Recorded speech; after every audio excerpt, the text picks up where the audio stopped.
दारू पिऊन अँब्युलन्स चालवणाऱ्याने एका रस्ता ओलांडणाऱ्या पादचारी व्यक्तीला उडवलं.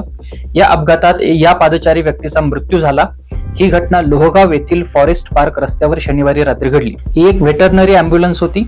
यातून आजारी प्राण्यांची हॉस्पिटलमध्ये ने-आण केली जाते. दरम्यान विमानतळ पोलिसांनी अँब्युलन्स ड्रायव्हरवर गुन्हा दाखल केला आहे. संजय चनप्पा मुल्लोळी असं या ड्रायव्हरचं नाव असून सुरेंद्रसिंग शैलेंद्रसिंग कुंपावत राहणार चंदननगर खराडी यांचा या अपघातात मृत्यू झालाय. खुनाच्या गुन्ह्यात जन्मठेपेची शिक्षा भोगत असलेला एक कैदी येरवडा जेलमधून फरार झाल्याची घटना समोर आली आहे. या प्रकरणी येरवडा पोलीस ठाण्यात गुन्हा दाखल करण्यात आला आहे. आत्माराम उर्फ आत्म्या लाडक्या भवर असं पळून गेलेल्या कैद्याचं नाव आहे.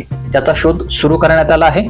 तो मूळचा पालघर जिल्ह्यातील आहे. वैयक्तिक वादातून त्याने 2009 साली एक खून केला होता. दीपा मुधोळ मुंडे यांनी पुणे महानगर परिवहन महामंडळाच्या म्हणजेच PMPLच्या अध्यक्ष व व्यवस्थापकीय संचालक पदाचा पदभार स्वीकारला आहे.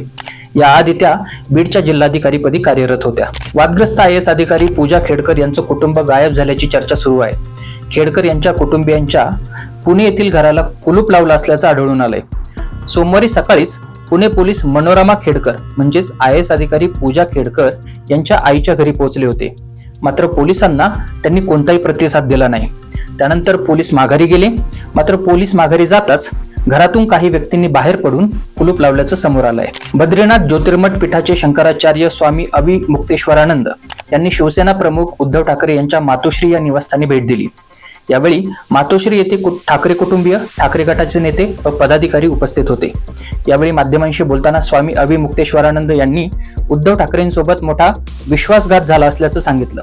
तसंच उद्धव ठाकरे पुन्हा मुख्यमंत्री पदावर विराजमान व्हावे अशी इच्छाही त्यांनी व्यक्त केली.